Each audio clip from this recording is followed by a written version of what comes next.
Alright everybody, let's jump in. We got another tournament on our hands, the Panda Cup. And this is the first qualifier for the main event. And we got the Sharingang against Khaldorians. Honestly, I think they were only named Sharingan, so obviously Naruto fans. But I think there was a little bit of a typo on my end that I went for the Sharingang, but now that I think about it, that is actually quite fitting. They put the name down in Cyrillic and initially had no idea what was going on there, but Google Translate obviously is your friend and helps. And we're starting into our first draft with a ban on May. She's pretty amazing, so yeah. It's a horrible joke. Had to go for it at least once. I'm probably going to hear it a little bit more right now, but yeah, we'll see. Either way, Wolf Sky Foundry is the map. This is the best of one, and the Khaldorians, in case that you are not aware, are obviously a team of regular Khaldor Twitch viewers, and we have Fry, Scheffler, Lucy as Black Angel, Baltarus, and Mixon over there. Names that should ring a bell if you are on Twitch a couple of times, and if you're not usually on Twitch and you're watching this on YouTube right now, and you should hit that thumbs up button if you want to see more tournament coverage in Heroes of the Storm. Now, Anna gets banned out too. And in this tournament, again, as I said, this is the first qualifier, so we have 3 qualifiers in total that lead to a monthly final. There's prize money on the line as well, there's a bit of a crowdfunding pool in it, but Stork, who organized the entire tournament series, has found a few sponsors for this too, so it's actually pretty awesome. Big shout out to Stork for the effort that he's making here, especially after Method Mayhem just came to a conclusion, and with all the drama around Method, it's highly unlikely that we're going to see another Method Mayhem tournament anytime soon. This is also on the newest patch iteration, so the weather events have now officially been cancelled. Shocking, I know, right? Because that was such a huge success and everybody was eagerly awaiting the implementation of the weather events. Now, I'm just kidding, nobody gave a crap about it. But yeah, it has been removed, and now we have the newest patch in play with an Imperious ban as well. That bad boy throughout Method Mayhem in particular has of course made a huge splash. I mean, he literally came in as a side laner, as the main tank, you name it, he was always a huge part of it. Tassadar gets picked. Slight changes in the last patch to Tassadar now as well. Was definitely hitting pretty hard, and it was slightly nerfed. And talking about nerfs, ETC actually got nerfed too. His face melt got a cooldown increase, so that's a little bit tougher to get out of those tricky situations. Whereas Urel has been a staple in the last few tournaments and is also making her appearance in the first game here today. Now, talking about the Sharingang here for a second, you should probably have seen a few of these players already in the past. Valamax, for example, Kik, Makoto. Cast a couple of them definitely in Heroes Lounge, and it should be a bit of an uphill battle for the Khaldorians here, but we'll see how they fare. Rhaegar gets played by our resident support on the side of the Khaldorians, Mixon playing him. Now, his Bloodlust got nerfed slightly after the talent started to become like the big thing for Rhaegar and more or less replaced Ancestral.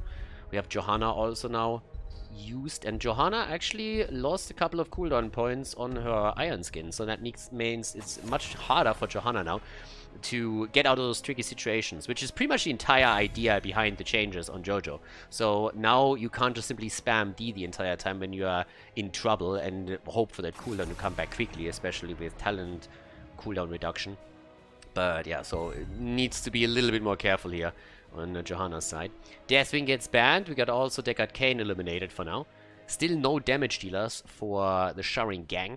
So let's see what we're going to get for Valamax and his boys. Li Ming is an option. Good poke from the outside, obviously. We've seen either Li Ming or Chromie oftentimes being played here. But we get Lulnara. Alright, Bambi is back. Have here once again. And Stukov gets played. Which is kind of funny because our resident support player for the Khaldorians is a huge Stukov fan.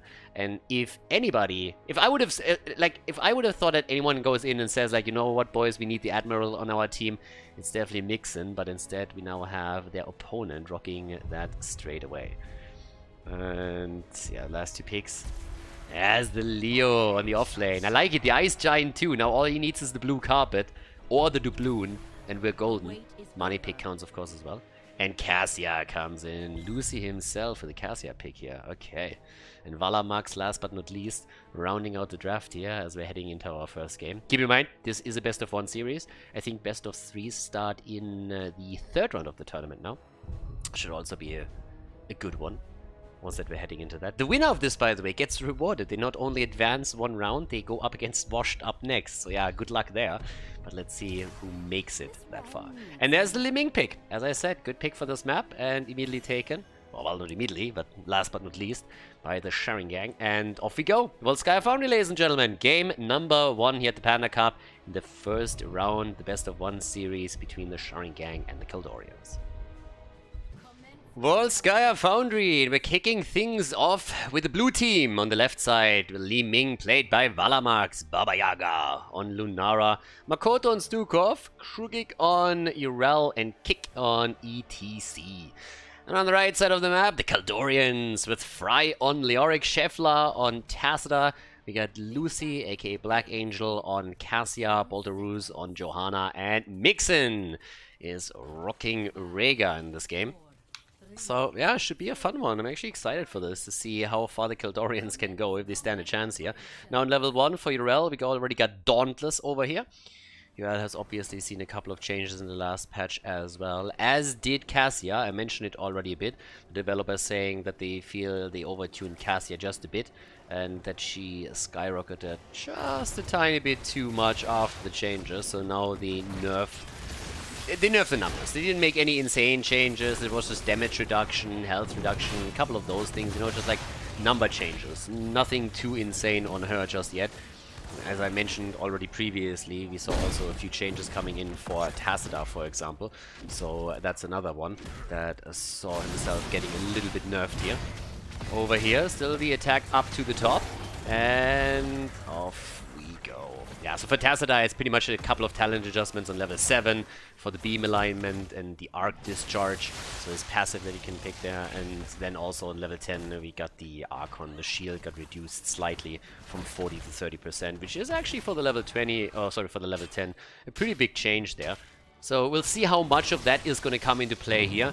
When it comes to talents, we have on level 1 still the Q build for Tacita, as we've now gotten used to in most of the recent patches. Good rotations here from both of the teams as the 1 minute mark hits. Both are moving straight in for the first few items on the map. But this is now the first potential big fight, as the Sharingang moves in and tries to take the healing beacon. That gets sniffed out, but Leo isn't here. So the Khaldorians, they make a good decision already and decide to let this one go. If they really wanted to contest it, Leo had to push out the bot lane a little bit faster. But already the first blood, as we see the quick kill on Tacita. Nicely done. The two of them moving down, but the aggressive rotate of Sharingang caught them off guard. Both of them in trouble. One falling finally. And in the meantime, the level 4 talents have now been accomplished on both sides. But that's kill number 1 right there. We already have the Biotic Armor now taken, the Hand of Freedom, we get the loudspeakers here, ETC still with the Prog Rock on level 1. But now the item advantage and of course a slight lead in experience for the Sharingang. We still have Bolteruz trying to protect the camp over here. So they're going to try and time that. Took it quite early. Blue team is following up on their end as well. Obviously determined to time it properly for objective number 1 so that the top lane gets pushed while the checkpoint is up for grabs. Bot lane of the map, or 1 versus 1 continues. And, well, both of them just focusing on the minions. Yeah, honestly, it's pretty pointless to try and take your opponent down here. Both of them have sustain. What you really want to do is just put pressure onto the lane by taking the minions down with the AoE that you have. When you're Leo, then of course getting the drain up really still helps you. And that's one of the big ones. So Cassia with the Plate of the Whale now. A few of the talents, as I mentioned earlier, have been changed, and especially the numbers have been tweaked for her quite significantly. Khaldorians rotated topside quite quickly to take the camp, and now Lunara is the one who has to deal with the incoming one from the red team. But now with the first checkpoint up, that's an opportunity to maybe push the Sharingang off. Level 7 is very close for them though, and someone should try and soak some experience, especially in the middle of the map. Bolteruz is already coming in, level 7 talents are already taken, and that's the moment where the Khaldorians have to play this a bit careful. There's not really a lot of time that they need to get their own level 7, but still, that is a power spike for the opponent, and Lucy went in too deep for this one. Trouble for him, and gets punished for it right away. He was just standing there a little bit too far out, and now 15 seconds where the red team has to play with only 4 players. And yeah, that's the problem when you're playing against some pretty decent players. You get punished right away if you just overstep a bit too much. I don't think he saw ETC's positioning, and then once he was aware of it, he ran straight into trouble. A little bit of a meme pick right over here. We got the Seeker actually taken. So Seeker for Li Ming at this point. No Calamity for him. Now, that's not something that you really see all that much. So a little bit shocking here, but okay.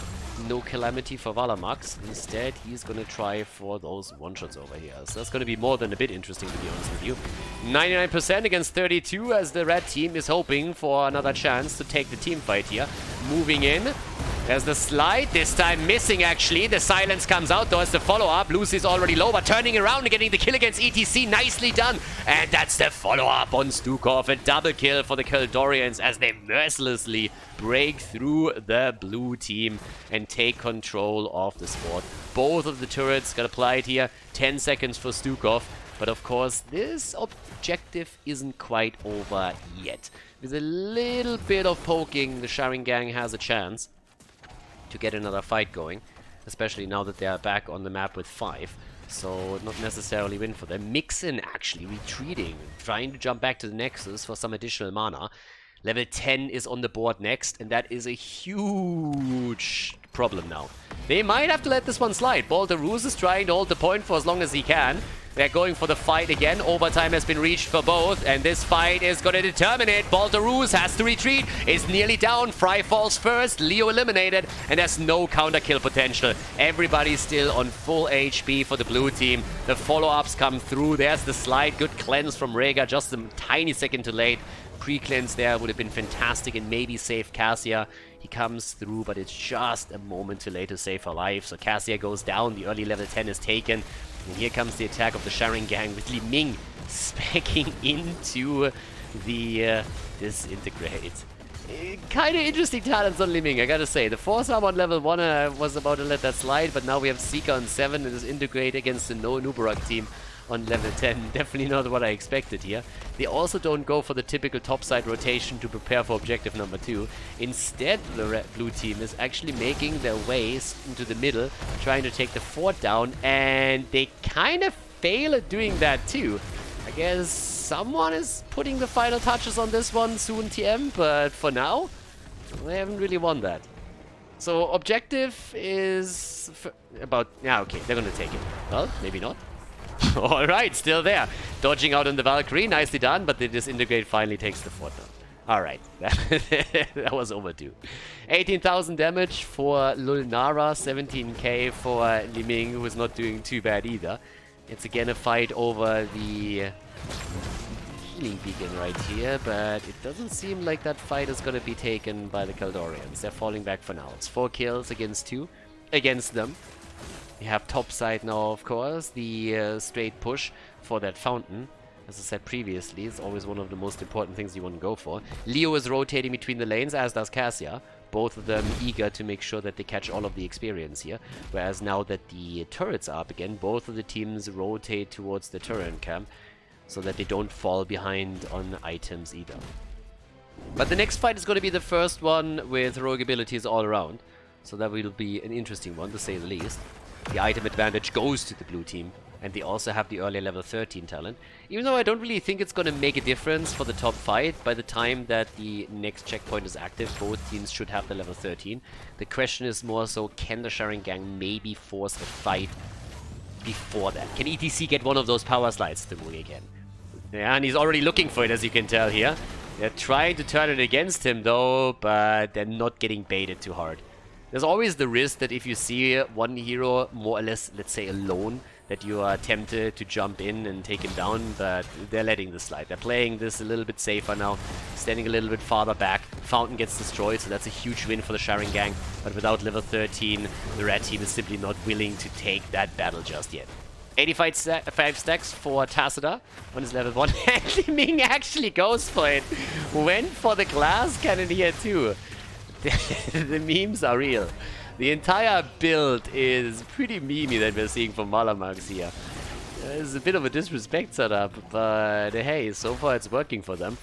Let's see if the Khaldorians can punish Li Ming for that level 13 pick. It's definitely a setup that forces her to stay very far behind and not really engage. Obviously, you don't really want to if you don't have Calamity. But here comes the damage. Iron Skin is out. Lunara with a leap, and there's the kill. Yeah, no Ancestral in this game. Nope, we have a Bloodlust pick, and therefore can't really put the saving touch on this one. That also leads us straight into the tidal waves here. From the talent side, we pretty much have a standard setup for the Khaldorians, but you can tell that they are in trouble now. They are already falling back again because they realize that without their main tank, they have no chance to defend the top. So instead, they're moving down to the bottom of the map, apparently in the hopes to break through the wall, maybe? No, they're not really committing. They're instead just saying, okay, let's push the lanes out, let's stay as 4. Leo goes away from this one, shouldn't have a problem, and Johanna is back. Now, it's a bit problematic that the blue team is already on level 15, nearly 16, because another talent would secure them the Protector, but there's obviously an opportunity now for the Khaldorians to still take that fight. If they can trap that, good face melt, nicely done. If Fry gets an Entomb through there, then that's it. But look at this push bot side. Sharingang, they know that they've just pushed the bot side, even if they lose the objective, which isn't gonna happen, they just win here. They out-rotated the opponent, they take an entire fort for free, bot fort is down, and the Khaldorians, they go for the consolation prize and take their healing beacon at the top.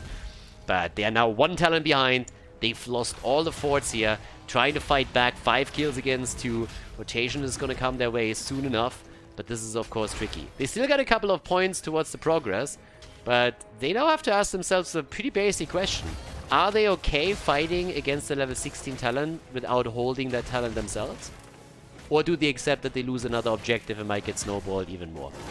It's starting to become a bit problematic. Closing that experience gap is not going to be easy without a fight. But if they let the Protector slide, the only thing that they can essentially do is hope for 16 to hit and then force a find around it.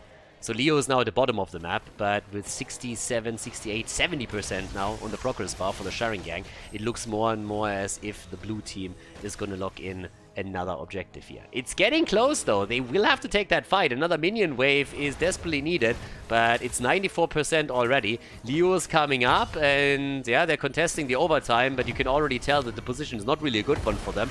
Johanna has to be kept here. There's the power slide. Valkyrie interrupt. Don't see that any day. But here comes the move. And Tomb is out. Blessed Shield didn't properly connect here with the team. Fry goes down already. And that's a 4 versus 5 now. Disintegrate. The Glass Cannon Liming rocking through them. 1 down, 2 down, 4 eliminated. And Lucy, the last survivor, barely makes it out. Of course, that's another objective up for grabs right here. And we're now looking at 18,000 damage as the top damage on the red team for Tacita. You compare that to Liming and Lunara on the other side, and that's a pretty big difference. Both of them sitting at 34,000. Protector has now been taken too. And I mean, the only thing that you can go for at this point is obviously the keep up at the top side. I mean, bottom fort has already been destroyed, so what else are you going to attack here, right? So with this one, we're going to have the attack set up. It's going to be a 5-man defense in just a second, but you can pretty much kiss the keep goodbye already. This just ain't going to happen here. And, well, let's see if they can maybe make something work. They won't be able to save the keep, but maybe they can get a couple of kills and close the gap. Because now they've fallen 2.5 levels behind. That keep is down, and they're trying to chase that Protector. They really want to fight. ETC doesn't have the mosh pit up either. Most of their ults are ready with the exception of Tacita. Rega is going to get his Bloodlust in just another moment. But there's just no way. Sharingang is just saying, nope, not happening. We know you want to fight right now, but we're not really willing to give you that battle. So it will be tricky to force that fight before level 20. Then again, here comes another power slide. They're trying to go for Tacita. Scheffler gets caught a little bit, but is able to move away. Turnaround attempt. There's the Entomb, and that could be a kill.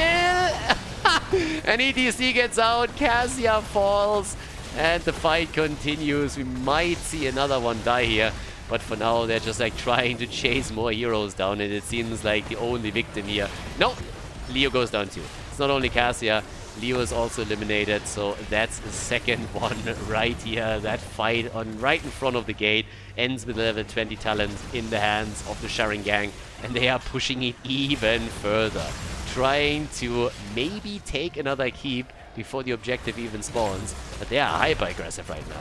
I mean, they are literally just sitting there, poking as much as they can. Here comes the slide. There's the double jump. One down. They want to go for more, but they can't get another kill. It's not like they have a lot of targets left. Mixon and Boltaroos are the only two surviving. And here comes the Sharingang just simply pushing for keep, taking it down. Bit of a skill gap between the two. But again, gotta give some kudos to the red team here for jumping into the tournament and going up against some pretty decent players here. And of course, as mentioned during the draft, in the next round, Washed Up is waiting. And that fight just continues. There's the party time as ETC goes for the mosh pit. The quick kill against Cassia as she falls once more. Jojo is also about to go down. Valamax is having a field day now. Doesn't get punished for the pick on his level 13 talent. And instead, he can dish out the damage at his leisure. And this is game, obviously. As the Sharingang takes down the Khaldorians, is the first round of the Panda Cup Qualifier #1. Well played, and good game here on Volskaya Foundry by the blue team.